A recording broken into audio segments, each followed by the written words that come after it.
perseguição no local de trabalho existe, mas é um problema muitas vezes camuflado, por medo das consequências, por dificuldade em arranjar provas, em arranjar testemunhos, mas há muita gente que já viveu esta experiência. É o caso da Lúcia Melo. Ela diz que é perseguida no local de trabalho há praticamente 12 anos. Era responsável de uma secção de recursos humanos da Câmara Municipal de Sernancelho, mas há 10 anos foi transferida para o armazém dos serviços de saneamento, onde não tem quaisquer funções atribuídas. Antes de 2002, houve eleições autárquicas e eu apoiei uma antiga vereadora, que era vereadora da Câmara de Sernancelho, com o presidente da Câmara, mas eles tiveram uma pequena desavença. Como apoiei, logo em 2002, quando o presidente da Câmara tomou posse, eu recebi uma ordem de serviço para ir para o armazém onde se recebe e entrega material para esgotos, saneamentos, essas coisas assim. Senti-me rebaixada, senti-me humilhada, senti-me como se a minha vida profissional tinha acabado ali. Eu já não tinha mais objetivo nenhum. Eu sabia que isso ia acontecer. O lugar era o mais, eu nem sei como dizer, era sujo, todo cheio de pó, nas piores condições de higiene e segurança. Havia ratos, lagartos. Eu tinha vergonha do que me tinha acontecido. Sentia mesmo humilhação, mesmo uma revolta muito grande. Eu entregava material e recebia por minha autocriação, não é? Porque os funcionários iam lá buscar e eu fazia esse serviço. É 1 ou 2 requisições por dia e muitos dias sem fazer nada. Uma requisição que demora 2 minutos a fazer. Dias muito complicados, em que os minutos pareciam horas, em que as horas pareciam de angústia. Pronto, eu estou ali mesmo abandonada. Aquilo é um abandono total. Estou ali para ser esquecida. Muitas vezes chamada ao gabinete do Presidente da Câmara, onde me insultava, onde me rebaixava, onde me dizia que eu não sabia fazer nada, olha, onde me dizia coisas que, olha, acho que já esqueci porque sinceramente acho que quis esquecer. Sempre fui meiga para as minhas filhas, sempre as ajudava a fazer os trabalhos de casa e eu tinha reações que, pronto, eu chorava por qualquer coisa, eu berrava com elas por qualquer coisa, pronto, e elas notaram muito essa diferença. Eu realmente andava mal e eu não queria aceitar que estava mal. Eu deixei de dar a atenção devida à minha família, às minhas filhas e ao meu marido, porque passei a ser uma pessoa mais agressiva, pronto, a minha vida mudou-se completamente. Há muita gente que pode trabalhar e não o faz porque não quer. O meu caso, eu queria trabalhar e isso foi-me negado. Queria dar o melhor de mim e isso foi-me tudo tirado.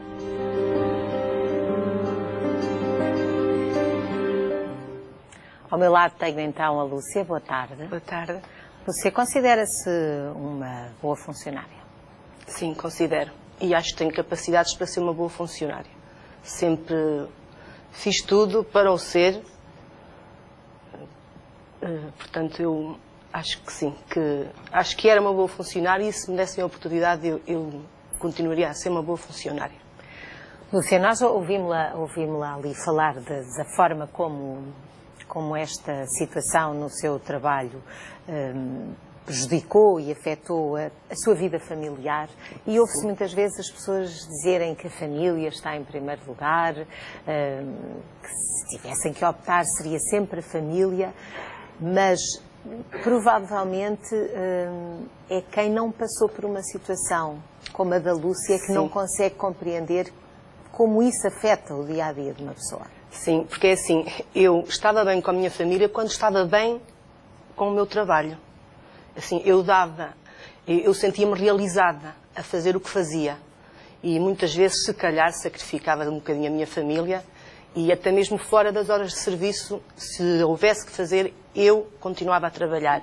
E, inclusivamente, mesmo a própria legislação, porque eu estava nos recursos humanos e a legislação está sempre a ser alterada. Eu levava a legislação para casa e estudava a legislação em casa muitas vezes, porque no serviço não tinha tempo.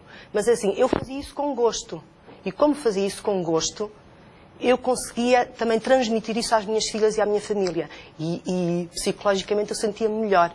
E por isso ajudava-as melhor. A partir do momento em que tudo isso me foi retirado, eu, tal como disse ali na entrevista, passei a ser uma pessoa diferente, mais agressiva, não tinha paciência para as pequenas coisas. Como é que as tuas filhas reagiam a isso? Muito mal. É assim, a minha filha mais nova, que na altura andava no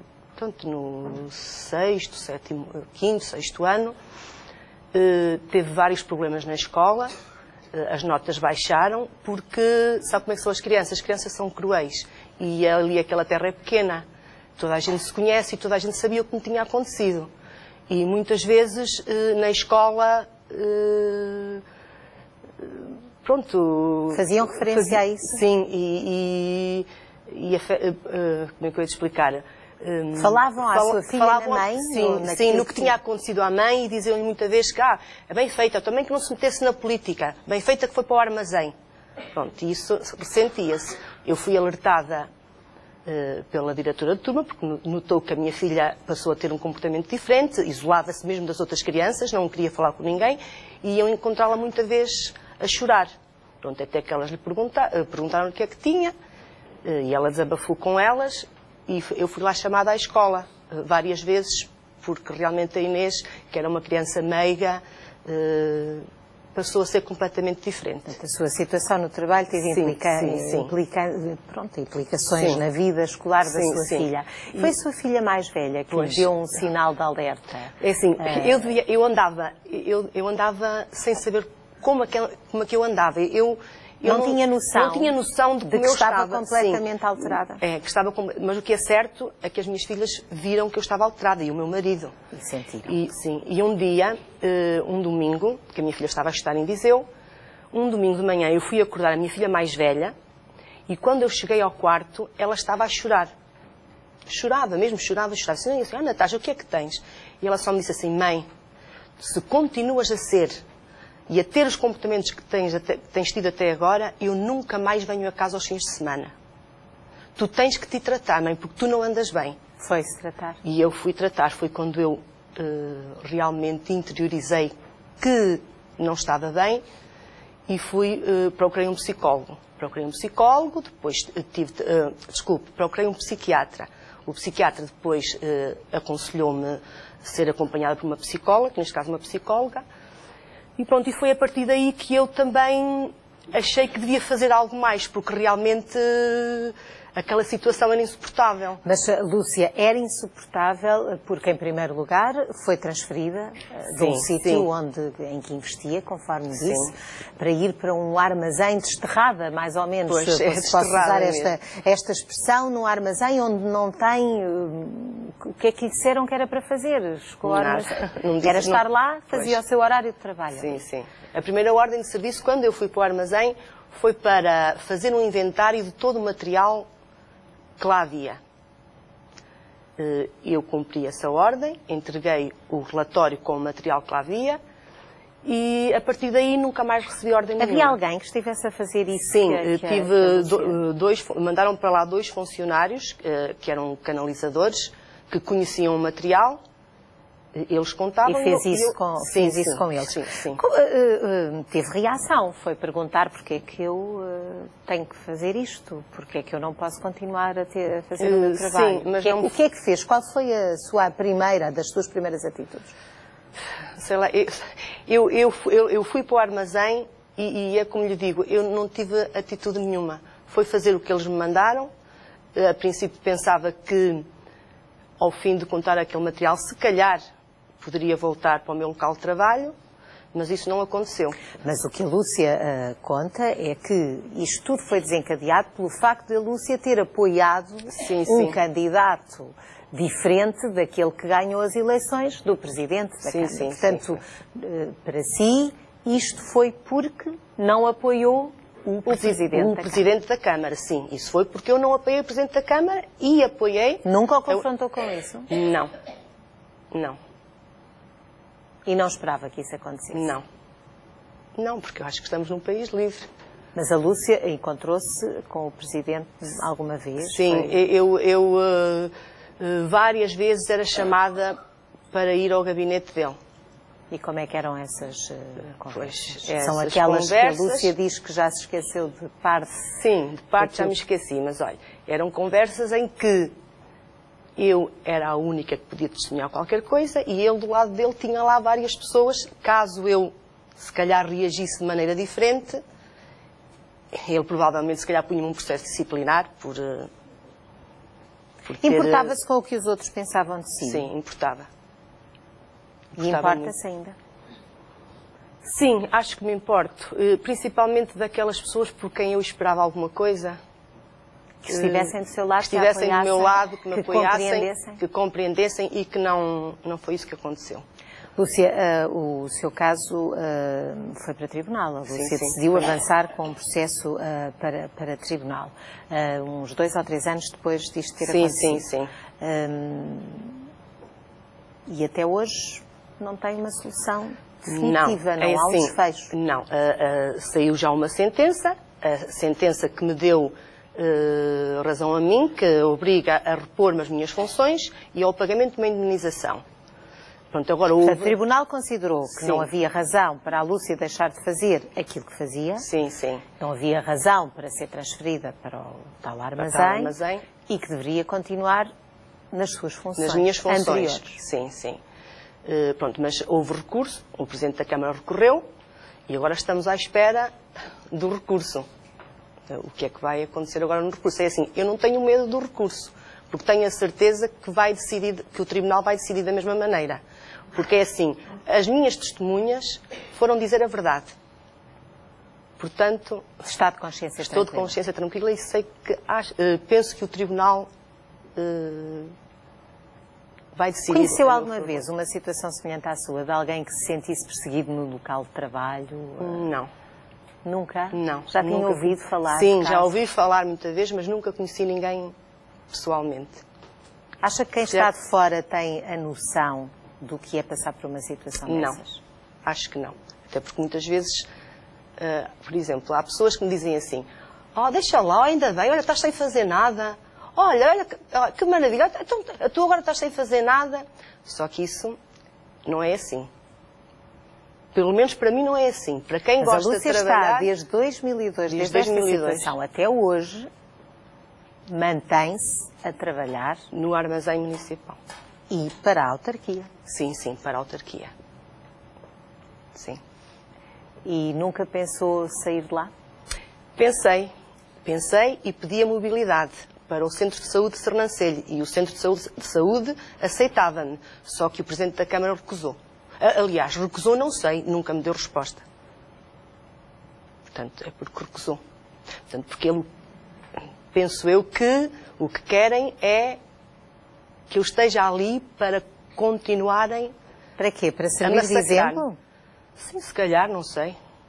Para continuar a massacrar-me, porque senão tinha-me dado a mobilidade. Que era o que eu queria. Enfim, uma pessoa nessas circunstâncias não trabalha sozinha. A Lúcia tinha colegas de trabalho. Sim, eu tinha. Sentiu-se apoiada por essas pessoas? Como é que foi a relação ao longo destes anos com os seus colegas de trabalho? É assim, eu tive uma colega minha que quando eu fui para o armazém, ela ficou no Recursos Humanos, onde eu estava. E houve uma vez que eu me dirigi à Câmara Municipal e assim que eu saí, aliás, todas as vezes que lá ia, há uma colega minha que diz, e que disse em tribunal, que sempre que eu saía da Câmara, eram obrigadas a ir ao Sr. Presidente da Câmara e dizer-lhe o que eu lá estava a fazer. Isso era logo. E uma das vezes em que eu lá fui, saí, e o Presidente da Câmara chegou à Secretaria, reuniu os funcionários e proibiu-os de me falarem e de me atenderem.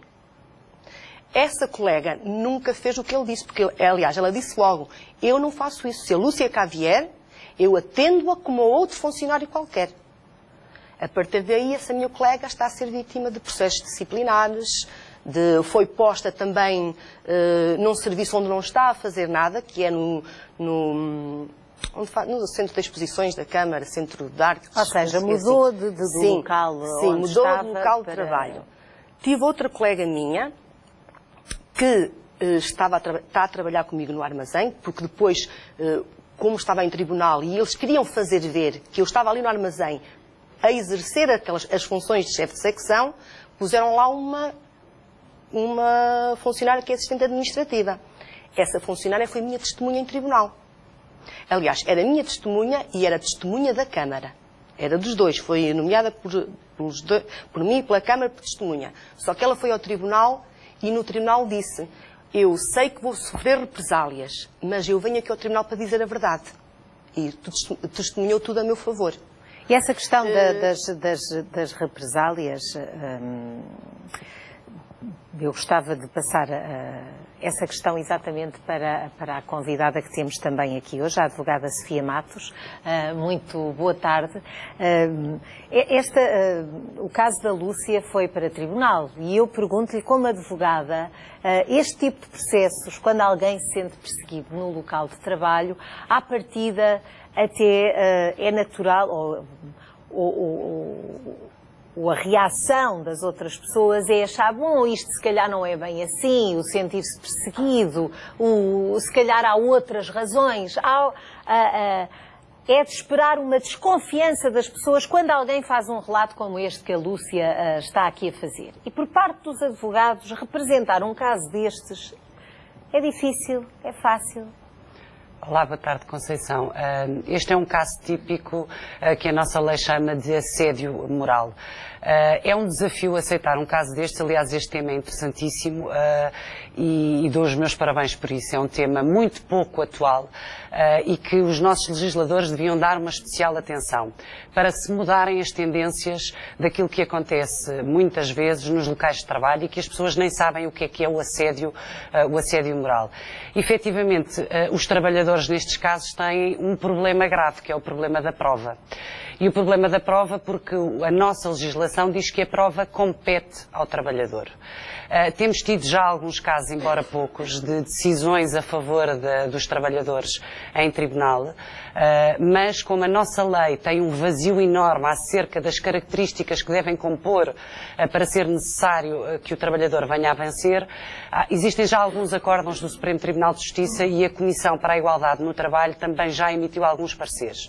Nestes casos ficou alerta, o que o trabalhador tem que ter a consciência, efetivamente, no caso aqui da convidada, o que aconteceu foi que lhe esvaziaram de conteúdo as funções que ela já tinha conquistado com o seu esforço e com o seu trabalho, era chefe de secção num departamento, passou para um departamento que não tinha que esfiar nada, porque nem trabalho existia. Portanto, esvaziou-se o conteúdo funcional do trabalho da Lúcia. Este é um dos casos, mas há outros casos, que é, por exemplo, haver uma pressão por parte da entidade patronal para maior produção de atividade de trabalho, para maior produção. Isto também é um caso de assédio moral. Agora, o que é que acontece? No caso aqui em concreto, a Lúcia efetivamente conseguiu provar em tribunal que estava a ser vítima de assédio, foi ofendida na dignidade como pessoa humana e teve efetivamente consequências. Os nossos tribunais exigem que essas consequências sejam provadas.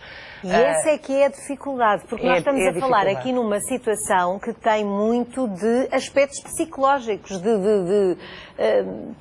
o que foi dito e as consequências que tem. Por exemplo, a Lúcia estava aqui a relatar os encontros que teve com o Presidente da Câmara, a forma como as conversas decorreram, a situação na escola, ou seja, há uma bola de neve que esta situação trouxe à vida dela e que qual é a prova? Não é? Mas qual é a prova? Há os danos, que ela tem a certeza deles, mas depois é convencer a Justiça de que isso é mesmo assim. E é aqui que temos que ter atenção. O que a Justiça diz é que o mero incómodo não é suscetível de ser indenizável. Vamos muito mal quando vamos neste sentido. E por isso o conselho que fica é que as pessoas que sejam vítimas deste tipo de situações de assédio moral conquistem a sua prova. E o conquistar a sua prova, obviamente, vão a consultas regulares de psiquiatria. É mesmo necessário haver um acompanhamento e um diagnóstico de um médico psiquiatra para dizer que, efetivamente, todos estes comportamentos levaram a danos, neste caso, na saúde. E até, no caso, não sei se no caso aqui em concreto, muitas vezes há pessoas que ficam com doenças do trabalho, doenças, efetivamente, provocadas pelo assédio no trabalho. E, portanto, esta é que é a prova que tem que ser feita. As pessoas devem canalizar, é o que eu costumo dizer, peguem num bloco, apontem tudo aquilo que acontece e carreguem a prova para o processo, tragam a prova para o processo, porque a prova compete-vos a vós, aos trabalhadores. É difícil, mas consegue-se. E outra das situações que os nossos tribunais têm entendido é que este tipo de comportamentos não pode ser um comportamento pontual. Imaginemos este espaço, é um open space, e há também entidades patronais que resolvem pôr um trabalhador em destaque e colocam-no sozinho numa mesa, sentado aqui. Isto é um comportamento de assédio, para chamar a atenção, para ser vítima de comentários. E sempre com uma finalidade. A finalidade, no caso... É causar um desconforto grande, para não dizer pior. A finalidade deste Presidente da Câmara, a ser como ficou provado em tribunal, era que a Lúcia se despedisse, se fosse embora. E, portanto, tem que ser sempre provado este objetivo. Qual é o objetivo do assédio? Tem que ser provado em tribunal também. Não basta o comportamento, é necessário que se prove qual é o objetivo. O que é que o Presidente da Câmara pretende? Pretende, para além de todos os incómodos que causa com esta conduta, provavelmente ganhar esta causa e dizer, ganhei, consegui, a Lúcia foi-se embora. Portanto, temos sempre que ter em atenção qual é o objetivo da entidade patronal. Muito bem, uma das situações. E essa é a questão, o objetivo, sendo a Lúcia ir embora, em 10 anos a Lúcia não foi embora. Tem enfrentado esta situação. A que é que se tem agarrado? O que é que a tem ajudado? Olha, tenho-me agarrado ao meu marido e às minhas filhas, porque têm sido umas pessoas extraordinárias. Ao próprio sindicato, que é o Sindicato dos Trabalhadores da Administração Local, que sempre me deu muito apoio. Aliás, eu fui representada em tribunal, foi o meu sindicato, o SETAL, que intentou a ação contra a Câmara Municipal, através do seu advogado. Portanto, sentiu-se apoiada nesse ponto de vista? Senti-me apoiada também por muitas pessoas amigas. E continua a acreditar em si, Lúcia? Continuo. E se não a derrubou? Não a derrubou. Não me derrubou. Derrubou-me muita vez, mas sempre havia, ao longo deste percurso, houve sempre alguém ou qualquer coisa que me ia dando força. Que me ia dando força para eu chegar até... Pronto, onde estou agora. E onde está agora, exatamente aqui no Boa Tarde, porque não é fácil falar disso. Pois. Eu agradeço-lhe desde já. Até é bastante difícil nós querermos abordar este tema, porque o medo, o receio das represálias atinge muito estas pessoas que vivem esta realidade de serem perseguidas no local de trabalho, perseguidas de várias formas, com um peso de psicológico muito grande que afeta até o relacionamento com os outros, com os colegas, com a família. Ora, neste caso da Lúcia, o Boa Tarde contactou a Câmara Municipal de Sernancelho para ouvirmos, obviamente, como nos compete, o que a autarquia tem a dizer sobre isto, estando em litígio com esta funcionária, mas até ao momento não recebemos qualquer esclarecimento. Não sei se ele ainda chegará hoje ou no outro dia, mas para já foi silêncio o que obtivemos às nossas respostas. O caso da Lúcia não é um caso único. Em Portugal, os casos de assédio moral e sexual no local de trabalho estão registados, aqueles que se conhecem. E o que está registado diz que estes casos quase duplicaram no último ano.